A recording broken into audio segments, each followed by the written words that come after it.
Meus irmãos, então vamos abrir as nossas Bíblias na Epístola de Paulo a Tito, capítulo 2. Estaremos meditando nos versículos 1 ao 10. Vamos ler o texto e manter a Bíblia aberta para considerarmos essa porção da palavra de Deus. Tito 2, 1 a 10. Diz assim a palavra do Senhor: Tu, porém, fala o que convém à sã doutrina. Quanto aos homens idosos, que sejam temperantes, respeitáveis, sensatos, sadios na fé, no amor e na constância. Quanto às mulheres idosas, semelhantemente, que sejam sérias em seu proceder, não caluniadoras, não escravizadas a muito vinho, sejam mestras do bem, a fim de instruírem as jovens recém-casadas a amarem ao marido e a seus filhos, a serem sensatas, honestas, boas donas de casa, bondosas, sujeitas ao marido, para que a palavra de Deus não seja difamada. Quanto aos moços, de igual modo, exorta-os para que, em todas as coisas, sejam criteriosos. Torna-te pessoalmente padrão de boas obras. No ensino, mostra integridade, reverência, linguagem sadia e irrepreensível, para que o adversário seja envergonhado, não tendo indignidade nenhuma que dizer a nosso respeito. Quanto aos servos, que sejam em tudo obedientes ao seu Senhor, dando-lhe motivo de satisfação, não sejam respondões, não furtem, pelo contrário, deem prova de toda a fidelidade, a fim de ornarem em todas as coisas a doutrina de Deus, nosso Salvador. Pai querido, muito obrigado pela Tua palavra, Senhor. Tua palavra que é viva, que é eficaz, que é penetrante e que vai no mais profundo do nosso ser. Que essa palavra que acabamos de ler, Senhor, e que estaremos expondo nesse momento, ela possa encontrar guarida em nossos corações.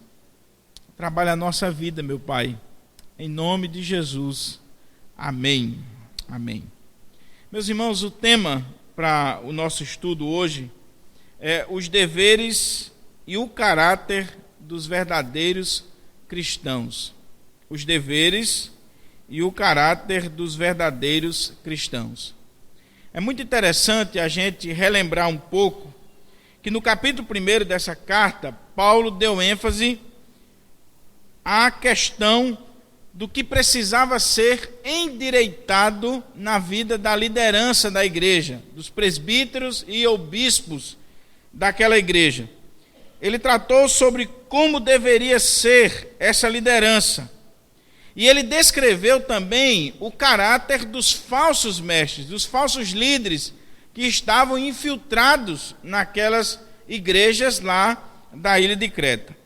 Agora, aqui no capítulo 2, se você ler com mais cuidado, com reflexão, nós teremos uma espécie de aplicação de tudo aquilo que foi dito anteriormente concernente à liderança da igreja e a vida da igreja. Veremos à luz dessa perícope sagrada a relação que existe entre doutrina e dever, teologia e ética, ortodoxia e piedade. Um comentarista chamado William Barclay, ele diz que esse texto aqui, do capítulo 2, do verso 1 ao 10, ele trata sobre o caráter do cristão em ação. Nós podemos resumir o capítulo 2, do verso 1 ao 10, com essa frase: o caráter cristão em ação. Agora, olha aí para o versículo 1 do texto, que ao fazer menção da tarefa de Tito, Paulo vai falar isso aí no versículo 1, quando ele diz: Tu, porém, fala o que convém à sã doutrina. Podemos perceber que Paulo trata de uma supervisão pastoral daquelas comunidades cretenses. Tito, diferente dos falsos mestres, ele estará direcionando suas exortações, aquilo que convém à doutrina bíblica, à doutrina cristã, à doutrina ortodoxa, aos diversos grupos da igreja, que Paulo vai selecionar aqui por idade, por sexo e por posição social. Ele vai falar dos velhos, dos jovens, ele vai falar dos escravos, ele vai falar dos líderes. Então ele está dividindo aqui os grupos da igreja por idade, por sexo, por posição social. E aí, meus irmãos, eu queria destacar aqui 4 pontos para a gente poder entender o texto. A gente não pode trabalhar o texto sem primeiro olhar de maneira geral para ele. Em primeiro lugar, Paulo chama a nossa atenção para o contraste que existe entre o falso e o verdadeiro mestre. Está aí no versículo 1. A expressão tu, porém, é muito importante para a gente entender esse contraste, pois não só liga essa perícope aqui, verso 1 ao 10 do capítulo 2, a anterior, mas sobretudo apresenta para nós esse contraste entre a pessoa de Tito e os falsos mestres que Paulo denunciou no capítulo 1. Então, quando ele diz assim, tu, porém, ele está chamando a atenção para o contraste que deve haver entre Tito e os falsos mestres. Diferente dos falsos mestres que ensinavam o que não deviam, ou seja, as doutrinas falsas, ele deveria falar o que convém à sã doutrina. Ele deveria ensinar a sã doutrina para aquela igreja. John Stott, que talvez seja um dos melhores comentários das cartas pastorais em português, ele diz assim: é para que Tito se comporte de um modo totalmente diferente dos falsos mestres. Quando Paulo diz assim, tu, porém, fala o que convém à sã doutrina, Paulo está pintando esse contraste que tem que existir entre Tito, como um verdadeiro pastor, como um verdadeiro mestre, e os falsos mestres que ele denunciou. Enquanto os falsos mestres pregavam que não viviam, você pode ver aí no capítulo 1, verso 16, Tito deveria viver o que ele pregava. Se você olhar o versículo 7 e 8 aí, ele vai dizer, torna-te pessoalmente padrão de boas obras. Então, Tito deveria viver aquilo que ele pregava. Já já nós vamos ver aqui o que é que Paulo quer dizer quando ele usa essa palavra padrão. Então, em segundo lugar, a melhor apologética contra o falso ensino é a proclamação do ensino verdadeiro, da doutrina ortodoxa. Tito deveria falar, ou seja, conversar e proclamar sobre o que convém à sã doutrina. Como um bom pastor, ele tinha o dever de alimentar o rebanho com uma dieta saudável e balanceada da palavra de Deus e não com as doutrinas falsas ou as fantasias oriundas da mente humana. Se você olhar o capítulo 1, versículo 14, aqueles falsos mestres, eles pregavam fantasias, mitos, criação humana, coisas que vinham da mente humana e não da revelação de Deus. Então, qual é a melhor defesa contra o falso ensino? É nós pregarmos, proclamarmos, que o texto aqui vai dar a ideia de uma conversação. A gente vai ver isso aqui mais adiante. Aqui Paulo não está fazendo referência a um sermão pregado. Paulo está fazendo referência também a uma conversa. Tito deveria instruir diariamente o rebanho com a doutrina verdadeira. E assim ele estaria exercendo essa melhor apologética, essa defesa da fé. João Calvino, ele destaca a intenção de Paulo ao dar essa ordem para Tito. João Calvino diz assim: sua intenção era que Tito estivesse continuamente envolvido na doutrinação dos cretenses. Não seria suficiente fazer menção dela apenas uma ou duas vezes. Paulo não fala daquele ensino que é ministrado num só dia, pois enquanto Tito exercesse o ofício de pastor, o apóstolo queria que ele se ocupasse dessa doutrinação. Enquanto Tito estivesse ali, ele deveria estar doutrinando aquela igreja, ensinando a doutrina correta, e assim ele estaria expugnando o falso ensino, a falsa doutrina. Meus irmãos, tem um livro muito bom que eu aconselho você ler, é O Pastor Aprovado, de Richard Baxter. Na verdade, ele foi relançado pela nossa editora com o título Manual Pastoral de Discipulado. E Richard Baxter, ele foi um pastor puritano de um pequeno vilarejo, e que ele doutrinou as 800 famílias daquele lugar. Ele tinha um método de visitação pastoral que ele discipulava todas as famílias da igreja.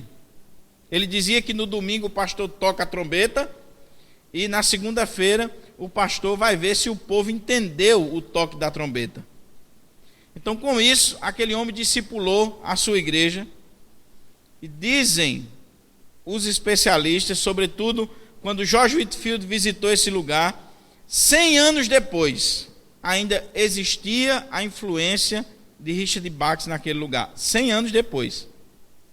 E aí se faz uma análise entre a influência de Richard Baxter e a influência, por exemplo, do Dr. Martyn Lloyd-Jones.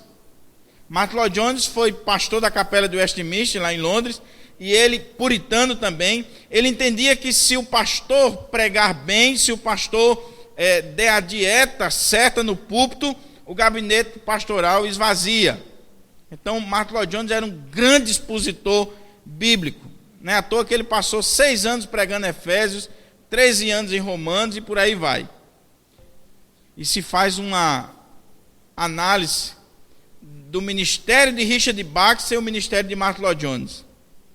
Todos dois têm os seus pontos positivos e os seus pontos negativos. Mas esse ministério de discipulado, de doutrinar as pessoas, é muito eficaz. Então, Paulo está chamando a atenção para essa doutrinação de Tito. Agora, por que Paulo tem tanta preocupação com essa doutrinação? Porque não existe, meus irmãos, outro meio mais eficaz para combater o erro do que você proclamar a verdade. A gente não tem que estar preocupado em estar avaliando o erro. Vamos só pregar a verdade. Vamos levar a luz. À medida que a luz for chegando, as trevas vão se dissipando. Então, muitas vezes a gente se perde estudando o erro, e não proclama a verdade. Então, é muito importante isso aqui. Hendricks, ele chama a atenção para o caráter informal do verbo falar nesse texto. Tito deveria, no seu dia a dia, conversar sobre doutrina com o seu povo. Irmãos, se a gente for parar um pouquinho aqui para pensar, será que nós conversamos sobre doutrina, a sã doutrina, no nosso dia a dia? Ou nós só conversamos na igreja? Ou nós só conversamos na hora de um culto de doutrina ou de um culto no domingo à noite? Não tem nada mais triste, irmãos, do que você terminar um culto. Você acabou de ouvir a palavra de Deus, a exposição da palavra de Deus, e quando o pastor foi fiel ao texto, pregou o texto, expôs o texto, é Deus falando com a sua igreja, terminou o culto, logo depois a gente já não lembra mais, a gente já não conversa mais. Na verdade, a gente já está preocupado que o culto termine para colocar em dia o bate-papo, porque naquela semana você não viu aquela pessoa. Então, essa conversa, esse diálogo sobre doutrina é de suma importância para a nossa vida, irmãos. Nós vamos ver aqui que a doutrina, ela influencia o nosso comportamento. Ela é a base do nosso comportamento. Então, se eu não tenho doutrina, se eu não converso sobre doutrina, eu não vou ter um comportamento ético sadio. O terceiro ponto, à guisa de introdução ainda, é que a doutrina ela deve ser aplicada à vida, em especial no seio da família. É muito importante isso aqui. Não adianta também a gente ficar discutindo, se essa doutrina não tem uma aplicação na nossa vida. Quando Paulo diz assim, tu, porém, fala o que convém à sã doutrina, Paulo vai chamar a atenção de Tito para que ele aplique essa doutrina à vida dos membros da igreja, daquela ilha, e principalmente, os comentaristas entendem que esse texto aqui está fazendo referência à família, aos princípios que devem ser implantados na família, os princípios de Deus. Então, Paulo é extremamente prático. Se você ler as cartas de Paulo, você vai ver que Paulo sempre une essas duas coisas, a doutrina e o dever, a teologia e a ética. Paulo sempre, depois que ele faz uma exposição doutrinária, ele diz o que aquilo ali tem a ver com a sua vida. Embora aqui nesse capítulo, Paulo parece que inverteu um pouco a ordem, né? Porque Paulo primeiro vai falar sobre os princípios, vai aplicar, e depois ele vai mostrar o fundamento, a partir do versículo 11, que é a graça. Por que nós devemos se comportar de tal maneira, devemos ter um caráter ilibado? Paulo vai terminar esse capítulo 2 dizendo que é por causa da graça de Deus. Aí ele vai expor a doutrina. Então é muito importante aplicar, meus irmãos, a doutrina à nossa vida. Ele vai se dirigir às diversas classes do corpo, ou à família da igreja, e exortar essas pessoas a ornarem a doutrina, a adornarem, a enfeitarem a doutrina com a sua vida.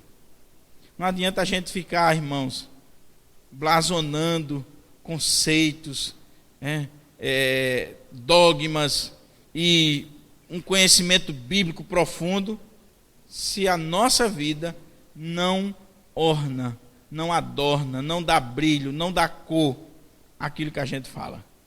Não adianta. Se não é aplicado na nossa vida. J.N. Kelly, ele diz que a base de um bom comportamento é a doutrina correta. A doutrina, ela é esse alicerce para o comportamento. Quando você vê uma pessoa que ela tem uma ética relativista, que ela vive de qualquer maneira, procure saber o que ela crê. O que ela pensa a respeito de Deus? O que ela pensa a respeito da palavra de Deus? O que ela pensa sobre a igreja? E você vai ver que, como resultado de uma falta de doutrina, essa pessoa tem uma vida também relapsa. Em quarto lugar, Paulo está falando aqui da sã doutrina. A sã doutrina. E não é por acaso que Paulo, mais uma vez, vai usar um termo médico. Não é por acaso. Sã doutrina. Uma doutrina saudável. Uma doutrina pura. Dr. Weisbe, ele diz que os falsos ensinamentos são para o corpo espiritual, a igreja, o que os micróbios são para o corpo físico. A ideia de sã doutrina, na perspectiva de Calvino, tem a ver com uma substância íntegra, pura, sem mistura e que realmente nutre as nossas almas. Você já comeu uma comida estragada? Você já ingeriu alguma coisa que não estava legal? Vai lhe fazer mal. Vai destruir você. A doutrina, ela tem que ser sã. Ela tem que ser pura. Ela tem que ser íntegra. Então, é muito importante isso aqui. Agora, o que é essa doutrina? Eu achei interessante quando o pastor Hernandes disse que a sã doutrina tem a ver com a totalidade dos ensinamentos de Deus, da revelação de Deus, da palavra de Deus. Dá uma lidazinha aí, lá em 1 Pedro 2, verso 2. Você vai ver uma coisa interessante, irmãos. E eu estava vendo ontem uma pregação do Dr. Shedd nesse texto, que eu fiquei emocionado. Nós devemos buscar o genuíno leite espiritual. O leite integral. O leite que não foi adulterado. O leite que não vai fazer mal a você. O leite que está puro. A doutrina, meus irmãos, ela é sã quando ela não tem misturas humanas, quando ela não está cheia de mitos, de filosofias, de conceitos e preceitos humanos. Então é preciso, irmãos, nós temos cuidado de buscar exatamente essa doutrina pura, essa doutrina integral. A gente confunde, às vezes, doutrina com costume de igreja. A doutrina é a totalidade da revelação de Deus, é a palavra de Deus, é esse genuíno leite, é a palavra. Ela é inegociável, ela não está sobre a mesa para a gente debater e discutir se vai cumprir ou não. Agora as demais coisas estão. Então eu quero destacar aqui 5 pontos para a gente olhar aqui no texto, que está bem claro no texto, não estou forçando o texto, que Paulo vai chamar a atenção aqui desses diversos grupos, por idade, por sexo, por posição social. Ele vai dar algumas instruções. Primeiro, o primeiro ponto aí, os homens mais velhos da igreja. Vai se preparando aí a turma de cabelo branco, né? Se bem que hoje a turma pinta não dá para conhecer muito. Mas os homens mais velhos, olha o que ele diz aí. Quanto aos homens idosos, que sejam temperantes, respeitáveis, sensatos, sadios na fé, no amor e na constância.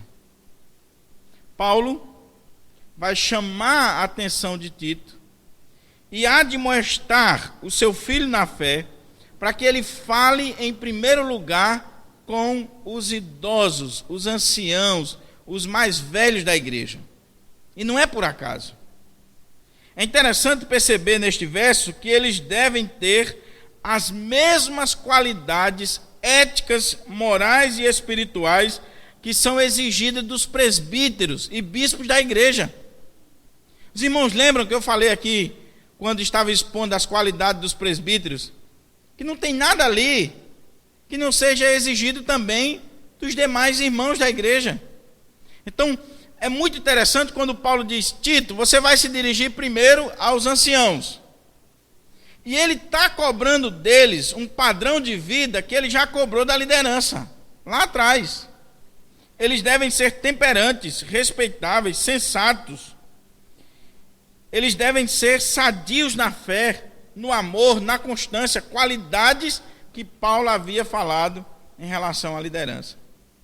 João Crisóstomo, um grande comentarista bíblico, um dos grandes pregadores da história, considerado boca de ouro, ele diz assim: por que Paulo começa falando com os velhos? Então, João Crisóstomo diz que os velhos, eles são propensos a alguns pecados e vícios que não são peculiares à juventude. E ele enumera alguns: preguiça, lentidão, o esquecimento, os sentidos obtusos e a ira. Então, por isso que Paulo vai começar tratando dos velhos, chamando a atenção para os velhos. Irmãos, esse material de João Crisóstomo já está lançado em português. São 3 volumes cobrindo todas as cartas de Paulo. Então, é um material excelente. Vamos ver aqui essas 4 recomendações que Paulo faz aos idosos. Primeiro, ele diz que eles devem ser o quê? Temperantes. Está aí no texto.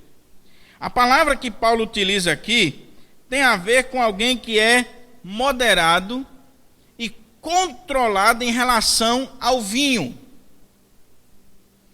Tem a ver com essa moderação, esse controle. Por quê? Porque era muito comum nessa época o velho beber vinho em excesso, e isso em virtude muitas vezes do frio. Então os velhos começavam a tomar vinho por causa do frio, e daqui a pouco estava gostando, estava se embriagando, e Paulo vai chamar a atenção. Agora, é interessante que, embora Paulo use essa palavra, isso tem um sentido muito mais profundo do que somente um beber vinho.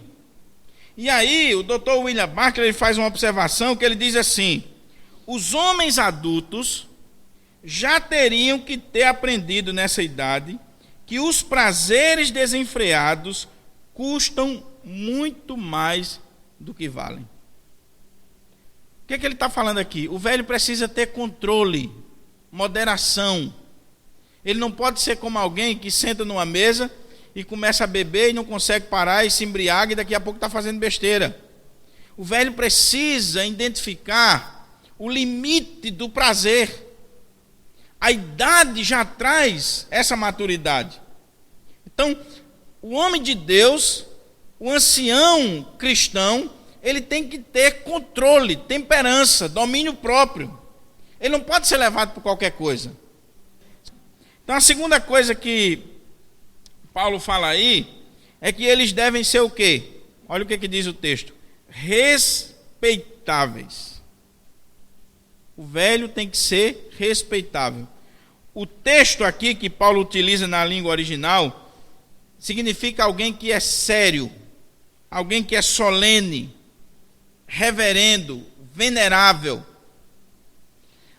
É muito importante, irmão, saber que Paulo não está dizendo aqui que o velho, que é controlado, que é moderado, aquele que é um servo de Deus, que sabe até onde buscar o prazer, ele não está falando aqui que esse velho é uma pessoa carrancuda, que não sorri, que não é alegre. Ele está falando isso. Quando ele fala aqui de seriedade, ele está chamando a nossa atenção para a dignidade desse homem que leva as pessoas a lhe respeitar. Porque nós podemos confundir, irmãos, seriedade com a pessoa ser carrancuda. Então tem muita gente assim, porque o irmão é alegre, porque o irmão é expansivo, então você olha para ele e fulano não é sério. Às vezes o caladinho é que não é sério. Então quando Paulo diz aqui que eles devem ser respeitáveis, sérios, ele não está dizendo alguém que não sorri, alguém que não é alegre, alguém que não festeja. Coitado do velho que não for alegre, que não se alegrar com a vida, que não buscar ser feliz. Agora ele está falando de alguém que é solene, alguém que é respeitável, alguém que a vida dele, a presença dele, que é digna, demonstra que ele é uma pessoa controlada, moderada, ela gera no outro respeito. O cara olha e não é só os cabelos brancos não, é a vida dele que gera respeito. Terceira coisa que Paulo diz aí é que eles devem ser sensatos. Sensatos. A palavra que Paulo vai utilizar aqui, ela aparece várias vezes nesse texto, irmãos. Na língua grega é uma palavrinha chamada sofron, que significa alguém de mente sã, equilibrado, que freia os próprios desejos e impulsos. Tem a ver com aquela primeira lá, né? E é muito interessante que trata-se daquela pessoa que sabe medir suas palavras, seus gestos, suas ações e suas reações. O velho cristão, ele é sensato.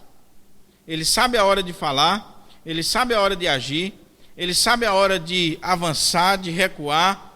Ele tem sabedoria dada por Deus, ele tem sensatez. Ele não é imprudente. Ele não vai agir de qualquer forma. Então é preciso, irmãos, que nós venhamos resgatar isso aqui. Hoje os jovens estão olhando para os velhos e assim, não é exemplo para mim. Porque ele não é moderado, ele não é sensato, ele não é respeitável. Então é preciso que os velhos tenham cuidado, porque eles estão sendo vistos, são espelho para a igreja. A outra coisa que ele diz, para terminar essa parte aqui dos velhos, que eles devem ser sadios na fé, no amor e na constância. E aí é muito interessante quando Calvino comenta isso aqui, ele faz um paralelo, ele diz que não afirma, mas ele crê que talvez Paulo estava pensando isso. Quando ele diz que o velho tem que ser sadio na fé, talvez Paulo estivesse lembrando aqui das doenças frequentes da velhice. Então, embora o ancião cristão, o idoso evangélico, ele fosse doente fisicamente, tivesse uma série de problemas, ele deveria ser são na fé, no amor e na constância. Ele pode ter até as doenças que são da velhice, mas ele não pode ter um espírito velho, um espírito, uma alma que está doente. Ele precisa ser sadio na fé. Ele precisa viver saudavelmente a sua fé. E aí, isso aqui, se a gente fosse resumir, ele precisa ser uma pessoa que tem maturidade cristã. Veja as 3 coisas que Paulo fala aí: fé, amor e paciência, constância. Fé, alguns dizem que Paulo está levantando a questão em relação a Deus. Amor, ele deve ter um bom relacionamento com o próximo, e não somente com Deus. E ele precisa ter um relacionamento consigo mesmo, constância, paciência, diante das lutas, das dificuldades, das circunstâncias da vida. Ele precisa ser alguém paciente. Então, o primeiro ponto é esse aqui: os velhos, os idosos da igreja, devem ser respeitáveis, sensatos, temperantes, devem ser exemplos de fé, de amor e de paciência. Agora vamos aqui para as mulheres idosas e o seu ministério de ensino.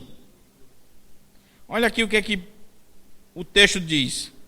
Quanto às mulheres idosas, semelhantemente, se você quiser grifar aí esse semelhantemente, que sejam sérias em seu proceder, não caluniadoras, não escravizadas a muito vinho, sejam mestras do bem, a fim de instruírem as jovens recém-casadas a amarem ao marido e a seus filhos, a serem sensatas, honestas, boas donas de casa, bondosas, sujeitas ao marido, para que a palavra de Deus não seja difamada. Primeira coisa que chama a atenção aí é essa palavra semelhantemente. Ele acabou de falar sobre os idosos e ele diz, olha, semelhantemente aos idosos, as mulheres idosas, elas devem ter essas qualidades. E aí vamos dividir aqui esse texto em 2 pontos para a gente compreender melhor. As mulheres idosas, primeiro. Então abra aí os ouvidos às mulheres mais idosas, maduras. Né? Não tem mulher velha, tem madura. É muito interessante, meus irmãos, a ênfase que Paulo está dando em relação às mulheres idosas.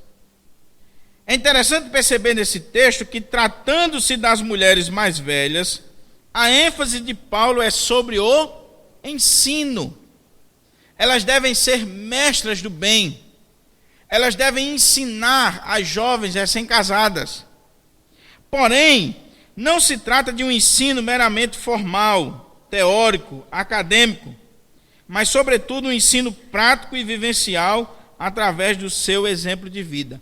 Paulo não está aqui ordenando mulher, não.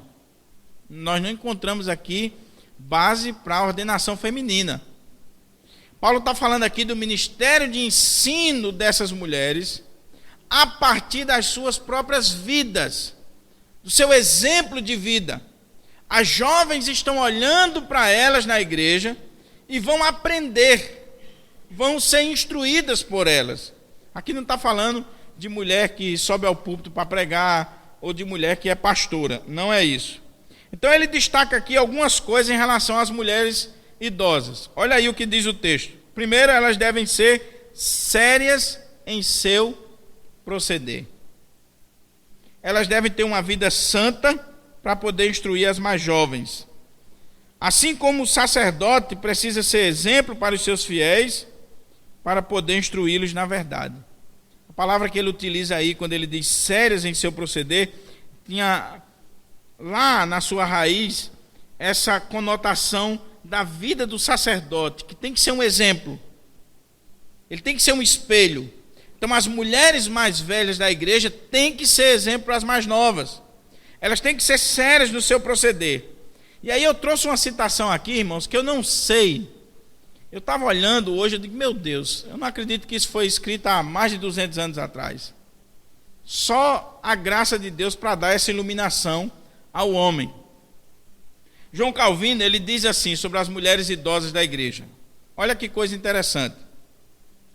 Com muita frequência, vemos as mulheres de idade avançada ou continuando a vestir-se com os vestuários leves das jovens, ou a usar algo extravagante em suas vestes.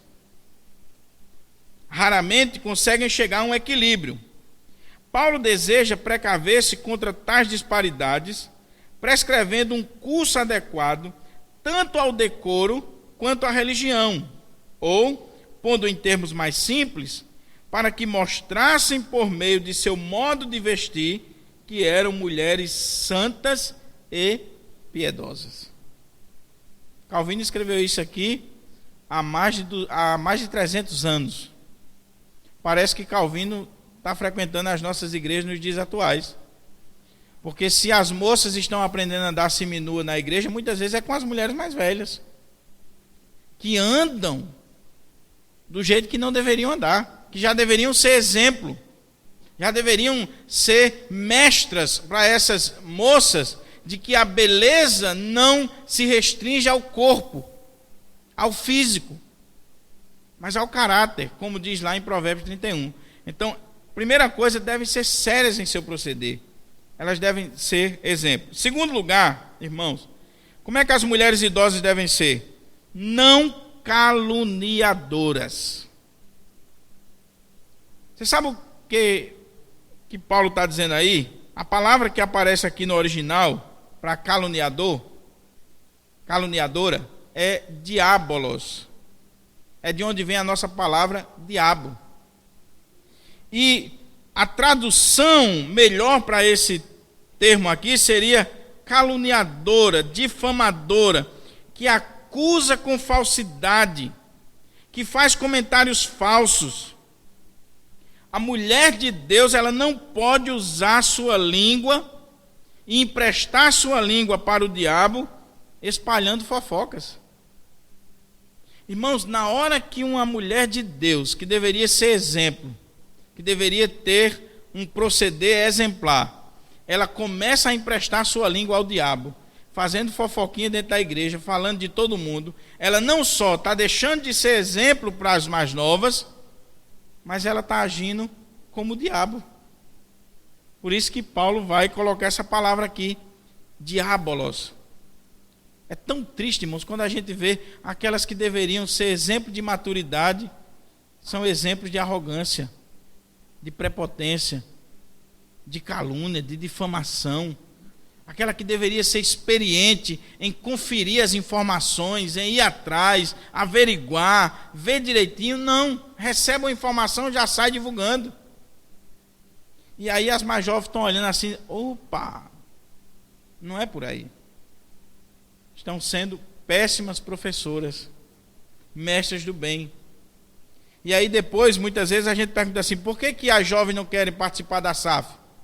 Porque muitas vezes a SAF só tem briga, só tem fofoca, só tem isso, só tem aquilo. E as jovens estão olhando, elas querem ser tudo, menos da SAF. As mulheres da SAF, as mulheres de Deus, as mulheres maduras, as mulheres mais velhas, elas têm que ser exemplos. Elas não podem ser caluniadoras, difamadoras. Elas não podem trabalhar fazendo, às vezes, do diabo. O que ele diz ainda? Não escravizadas a muito vinho. A mulher de Deus precisa aprender a controlar os seus impulsos e os seus vícios. Ela tem que ser exemplo de equilíbrio. Veja que em nenhum momento Paulo está sendo contra ao vinho. O contexto lá é diferente. Mas ele chama a atenção para uma pessoa que é equilibrada, que sabe os limites. É essa a lição que ele quer passar. Ele está dizendo, olha, precisa ser alguém equilibrado, alguém maduro, para que assim possa ensinar as mais jovens. Agora vamos olhar as mulheres mais jovens da igreja. As jovens recém-casadas.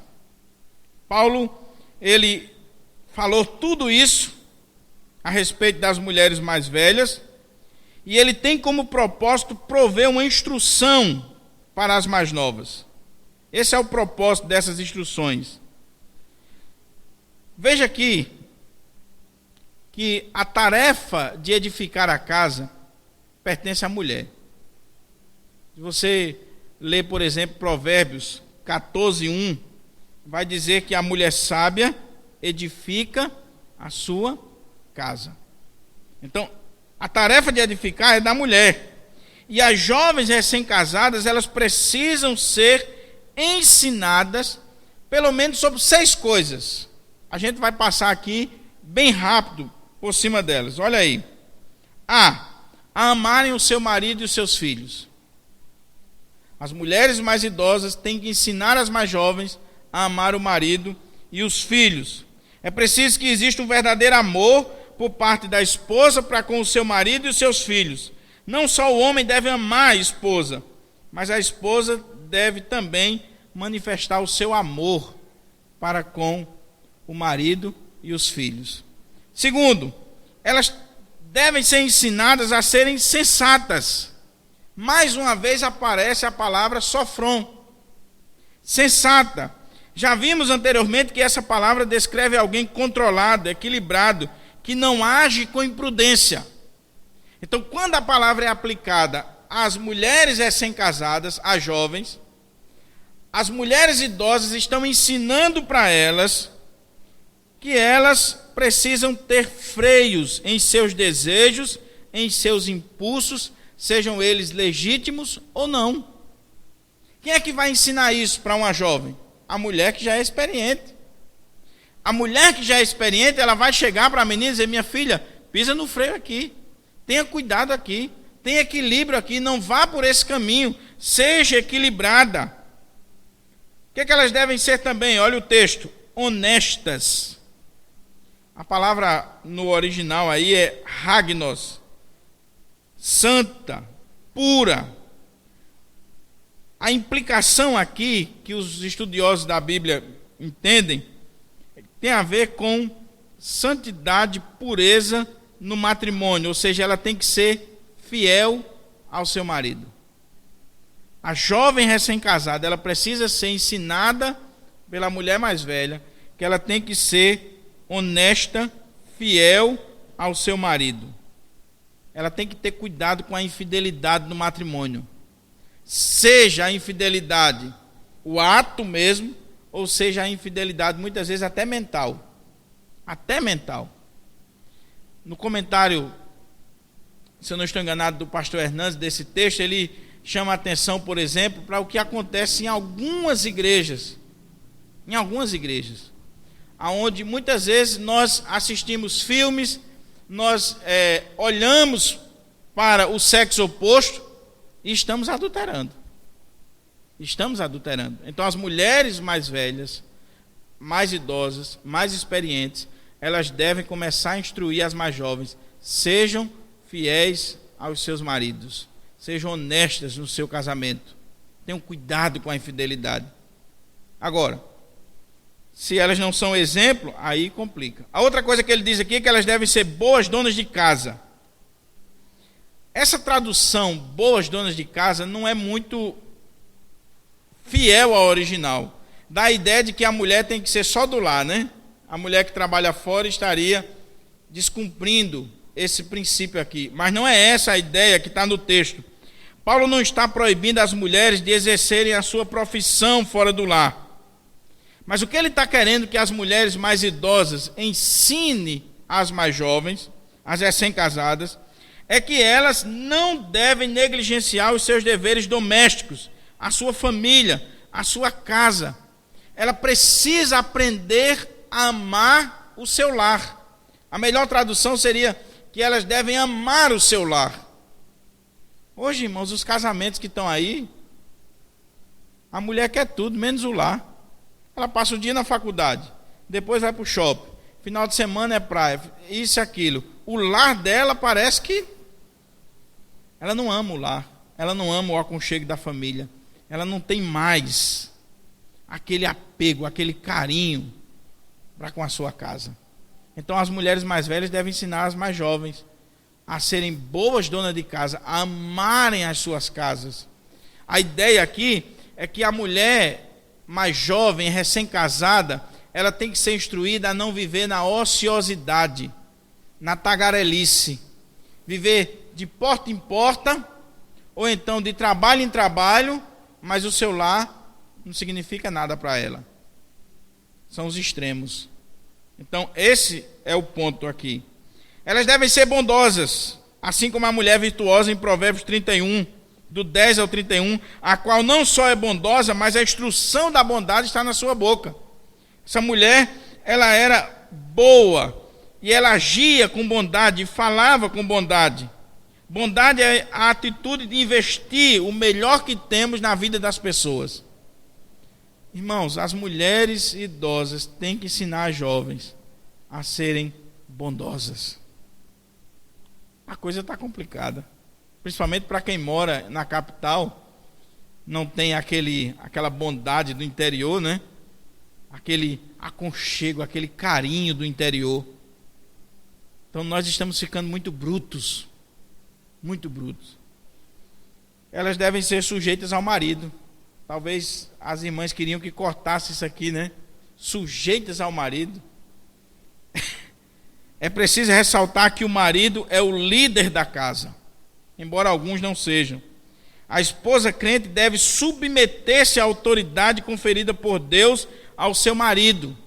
Isso é um ponto, irmãos, teológico fundamental. A questão da submissão à autoridade que Deus colocou sobre você. Você não se submete ao seu marido por acaso, foi porque Deus criou essa regra, esse modelo. Agora, é muito interessante a gente olhar que não se trata aqui de uma subserviência penosa.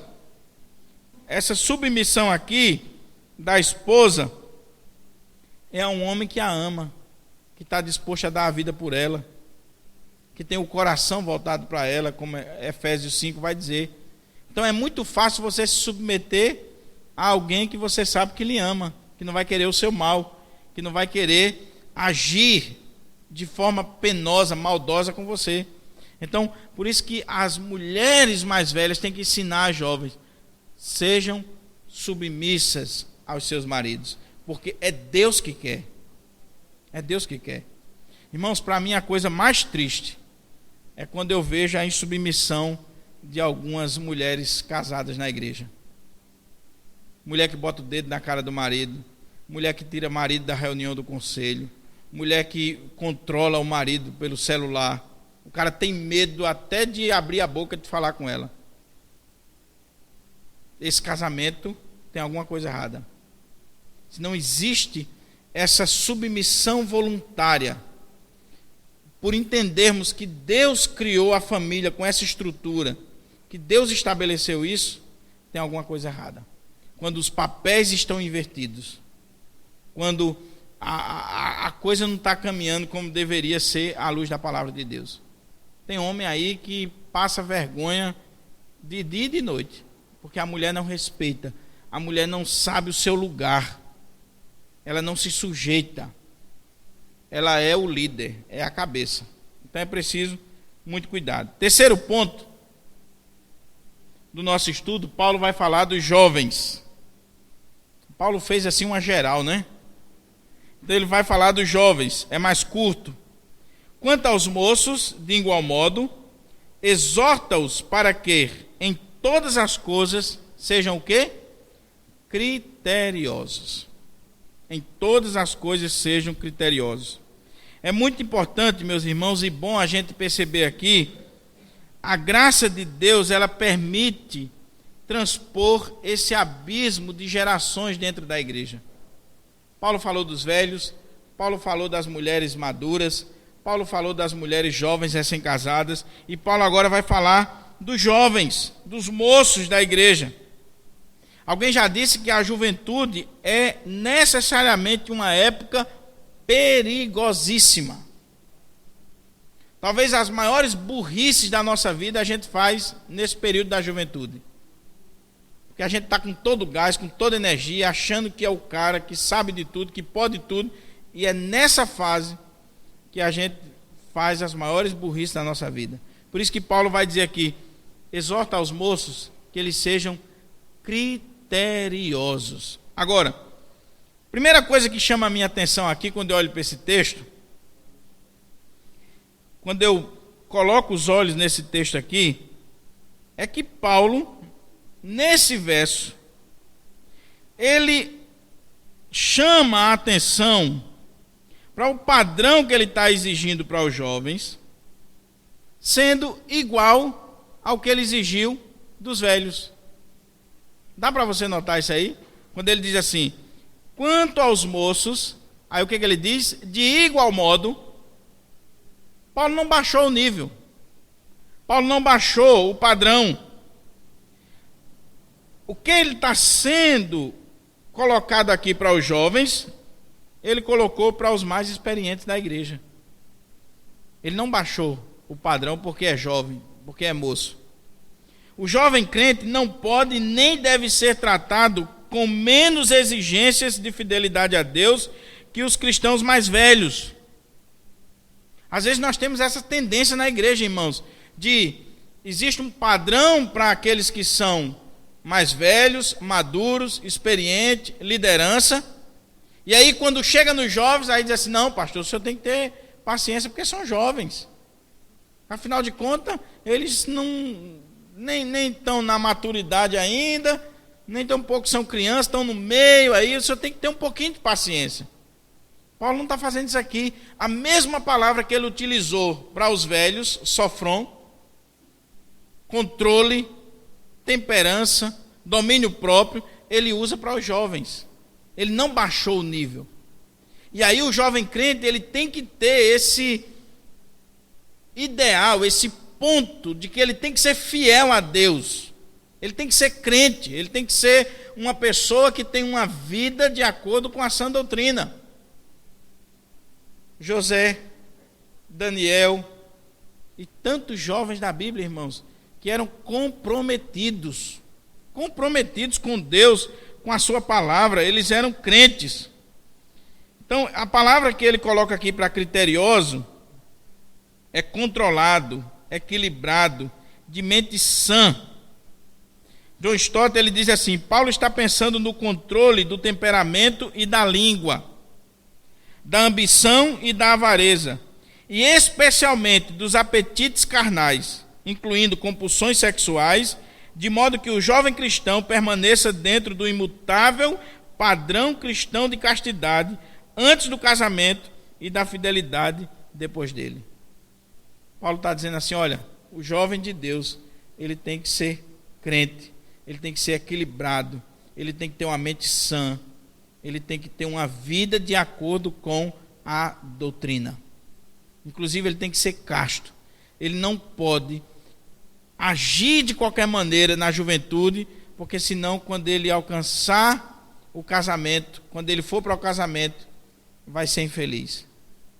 Irmãos, o que tem de jovem na igreja aí, que a gente passa a mão na cabeça dele, e aí depois, quando ele tiver mais velho, você vai querer doutrinar e não vai ter mais tempo. Não vai ter mais tempo. Então Paulo não baixa o padrão. Talvez pudéssemos resumir o que Paulo está dizendo aqui com um provérbio. Abra aí a sua Bíblia em Provérbios 16:32. Olha aí. Melhor é o longânimo do que o herói da guerra, e o que domina o seu espírito do que o que toma uma cidade. O jovem deve se dominar. Ele tem muita força, ele tem muito impulso, ele está com tudo em adrenalina, mas ele tem que aprender a pôr freio, a ter calma, a esperar a hora certa para não fazer besteira. O quarto ponto, o quinto vai ser bem rápido. O quarto ponto, meus irmãos, Paulo vai falar do líder, do pastor. Olha o que ele diz aí. Tu, porém, fala o que convém a sã doutrina. Aí lá no verso 7 ele diz, torna-te pessoalmente padrão de boas obras. No ensino, mostra integridade, reverência, linguagem sadia e irrepreensível, para que o adversário seja envergonhado, não tendo indignidade nenhuma que dizer a vosso respeito. Ele falou dos jovens e ele vai chamar a atenção para a vida do líder, para a vida de Tito, para que ele possa ensinar e doutrinar esses jovens e os velhos, os membros da sua comunidade. Todo ser humano precisa de modelos que lhe sirvam de exemplo, de inspiração na vida. Existe uma máxima psicológica que diz assim: não há ser que não exista no outro. Nós procuramos modelos. Quando o jovem não tem modelo dentro de casa, ele vai buscar na rua. Quando a igreja não tem modelo na sua liderança, ela vai buscar em outro lugar. Mas nós sempre temos os nossos ícones, os nossos modelos, as nossas imagens que nós olhamos assim: opa, eu quero imitar aquela pessoa, eu quero ser como ela. Por isso que Paulo vai dizer aqui: Tito, torna-te padrão, torna-te modelo, estampa para esses jovens, para essa igreja, para essa comunidade. Agora é muito interessante, meus irmãos, o que João Crisóstomo diz sobre isso aqui.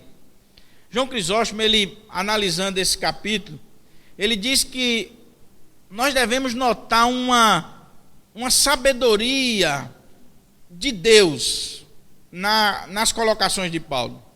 Porque quando Paulo ele vai falar em relação ao doutrinamento dos velhos, dos homens, dos jovens, ele manda Tito. Agora, quando ele vai falar em relação a doutrinar as jovens da igreja, as recém-casadas, quem é que ele manda? Outra mulher, as mulheres mais velhas. Paulo, ele tem um cuidado, ele tem todo um decoro, uma pureza em relação a esse ensino que vai ser passado para essas classes dentro da igreja. Paulo está protegendo o pastor, Paulo está protegendo as jovens, Paulo está protegendo a igreja. Então é muito interessante isso. Agora, o ponto alto desse texto aqui é a questão do exemplo da liderança, seja na sua vida pessoal ou no seu conteúdo e método de ensino. A expressão que Paulo utiliza aqui, na língua grega, é typos, que significa uma marca, impressão, uma figura formada por um golpe.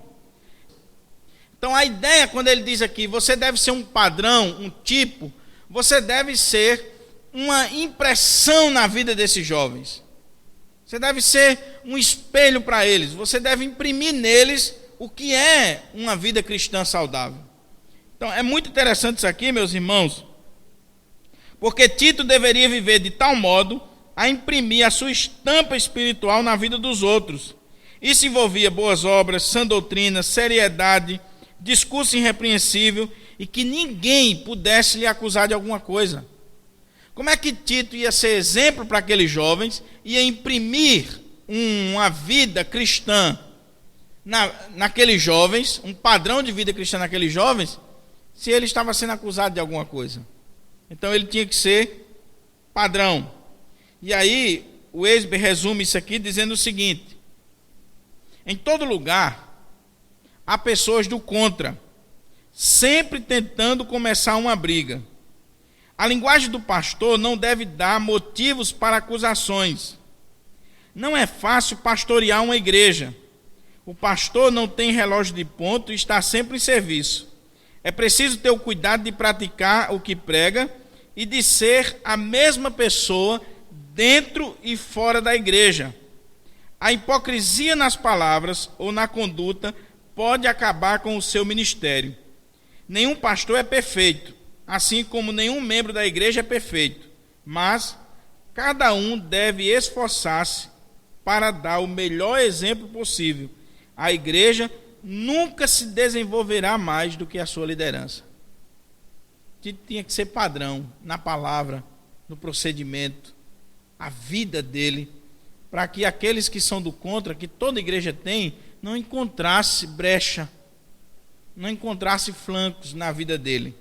Agora ele destaca aqui é muito interessante que ele vai destacar aqui o que Tito deve ser na área pessoal. Ele tem que se tornar padrão de boas obras, porque a vida dele é o seu ministério. Em segundo lugar, ele tem que se tornar padrão no ministério da palavra. E aqui, meus irmãos, é tão sério o que Paulo trabalha, porque Paulo vai dizer assim: no ensino, mostra integridade, reverência, linguagem sadia e irrepreensível, para que o adversário seja envergonhado, não tendo dignidade nenhuma que dizer a vosso respeito. Ele destacou 3 coisas. A questão da integridade. O pastor, ele tem que ser um homem íntegro, ou seja, incorrupto, naquilo que ele prega e nas motivações que o leva a pregar. Tito tinha que ser íntegro, senão achariam brecha nele. Segunda coisa, reverência. O que Paulo quer dizer com isso aqui? Tem a ver com a forma com que Tito iria transmitir a mensagem.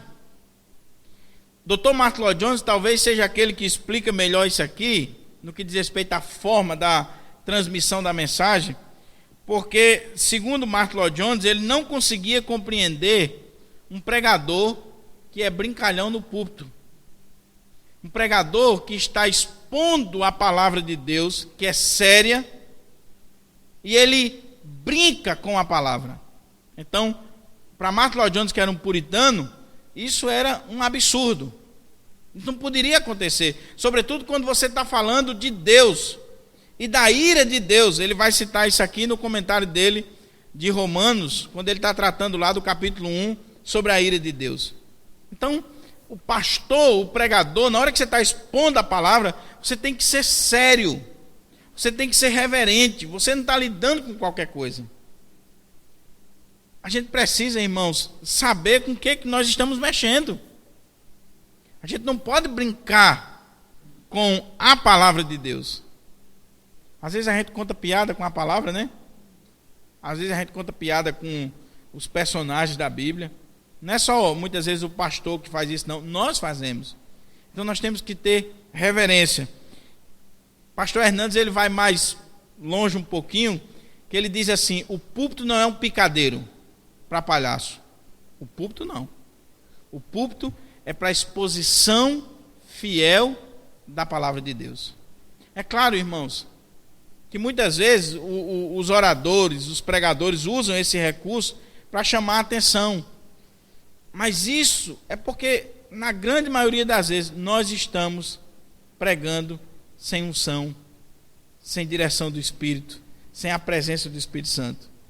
Porque quando o Espírito Santo está presente, irmão, não precisa o pregador ficar utilizando artifícios de oratória, de neurolinguística, disso, daquilo outro, para acordar o povo, para chamar a atenção do povo, não. Quando ele está pregando a palavra de Deus, na unção de Deus, na direção de Deus, não tem como o auditório não ficar reverente e ouvindo. Então é muito interessante o que Paulo está dizendo aqui para Tito: olha, mostre uma linguagem reverente quando você estiver expondo a sã doutrina. Você está falando da sã doutrina. E ele fala de uma linguagem sadia e irrepreensível. Agora, quando ele diz assim, linguagem sadia e irrepreensível, eu concordo com Calvino, que Calvino diz que ele não está falando só de um discurso, mas no dia a dia de Tito, ele tinha que ter uma linguagem saudável. Porque existe também um problema de gente que prega e no púlpito ele é santo demais. Quando ele desce do púlpito, ele diz até palavrão. Então, um pastor, um pregador, que o seu linguajar no dia a dia, no meio do povo, é um linguajar podre, é um linguajar sujo, ele está desqualificando a sua pregação. Ele está desqualificando. Você olha assim e diz: puxa vida, esse cara aí é o que vai pregar? Aconteceu um caso numa igreja presbiteriana de uma região aqui, que estava o culto, todo mundo já esperando para o culto, né? E era um congresso. E um pregador aí muito famoso, já tinham colocado o microfonezinho nele, de lapela, né? Aquele coisinha e tal, e estava pronto para entrar para o púlpito. Oraram. Quando ele vai entrando para o púlpito, ele entrupicou. E aí ele disse um palavrão só que o microfone já estava ligado e estrondou dentro da igreja o palavrão. Não teve mais condições de pregar. O que esse homem fosse dizer agora não caía mais para aquela igreja. Então a linguagem tem que ser sadia, irrepreensível. E qual é o propósito? Não dá brecha. Não dá brecha. Mas eu quero chamar a sua atenção para o último ponto, porque Paulo vai tratar aqui, nesse último ponto, dos servos, dos trabalhadores. A Bíblia, irmãos, ela é completa, ela é perfeita. Paulo diz aqui: quanto aos servos, que sejam em tudo obedientes ao seu Senhor, dando-lhe motivo de satisfação, não sejam respondões, não furtem, pelo contrário, deem prova de toda a fidelidade, a fim de ornarem em todas as coisas a doutrina de Deus, nosso Salvador. A teologia bíblica que nós abraçamos a partir da interpretação calvinista entende, meus irmãos, que não há diferença entre o trabalho sagrado e aquilo que nós poderíamos chamar de um trabalho profano ou secular. Lutero dizia que nós devemos ir para o campo com a mesma devoção que vamos ao templo. Então, por isso que Paulo está chamando a atenção aqui para os servos, para os escravos, para os empregados. A gente não vai aqui tocar na questão da escravidão, mas aplicando para os nossos dias, para os empregados. E aí ele vai chamar a atenção deles para pelo menos 3 predicados. Eles devem ser obedientes. O verdadeiro cristão, ele é um servo, ele está disposto a servir, ele nunca está acima das ordens. Seu cristianismo lhe ensina a servir. E isso mesmo quando o seu patrão não está presente. Você pode ler em casa Efésios 6, do versículo 5 ao 7. Você vai ver que você deve ser obediente ao seu patrão, mesmo na ausência dele. Tem crente que é um péssimo exemplo de desobediência. A outra coisa que eles não devem ser respondões. A ideia de respeito. Eles não deveriam ficar murmurando, se queixando. Tem gente que até obedece, né? Mas o patrão dá uma saidinha, aí começa a murmurar, começa a semear, que no contexto aqui, um escravo responder ao seu senhor era meio difícil. Mas há pessoas que ficam com esse remoído e destruindo essa liderança dos seus patrões. E a outra coisa é que eles deveriam provar que eram honestos. Ele diz aí que não furtem, pelo contrário, deem prova de toda a fidelidade. Não basta parecer ser honesto, é preciso provar essa honestidade. Nas pequenas coisas, conforme o texto na língua original grega nos indica. O texto grego aqui, quando diz que eles não devem furtar, que eles devem dar prova de fidelidade, a ideia é nas pequenas coisas, nos pequenos detalhes. O crente, ele tem que dar prova de sua honestidade, de fidelidade em tudo. Em tudo. Se você não chega no horário, se você sai antes do horário, se você rouba uma caneta lá do seu trabalho, uma resma de folha, se você faz qualquer coisinha dessa pequenininha, você não está dando provas de fidelidade. Você não está sendo fiel. Você está sendo um péssimo exemplo. Uma apresentação do evangelho para aquele homem ali, para aquela empresa, ridícula. O cara diz: se ser crente foi igual fulano de tal que me rouba, que é o último a chegar, o primeiro a sair, isso aí, esse Deus aí eu não quero não. Eu estava lendo um livro, eu vou terminar aqui com 3 aplicações para vocês saírem pensando. Mas eu estava lendo um livro e disse que Francisco de Assis chamou os seus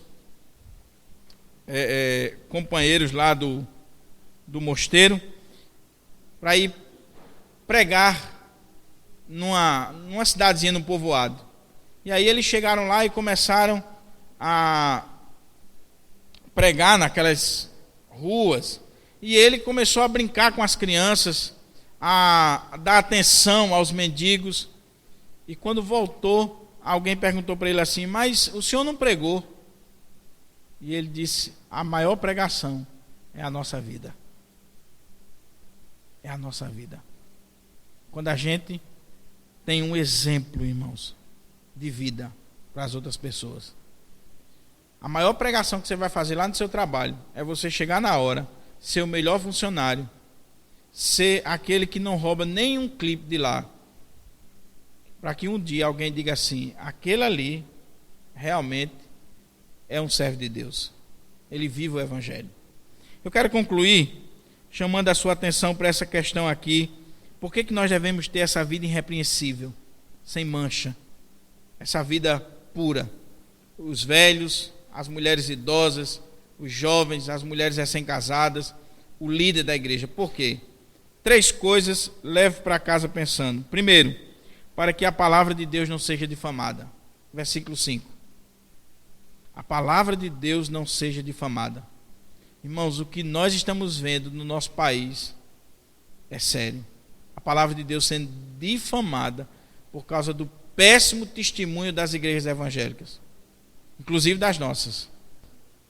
Agora recente saiu a reportagem aí, né, dos políticos evangélicos, os piores dentro do Senado, da Câmara Federal. A palavra de Deus sendo difamada. Segundo, porque o adorno ou o ornamento da doutrina cristã é a vida dos cristãos. Versículo 10.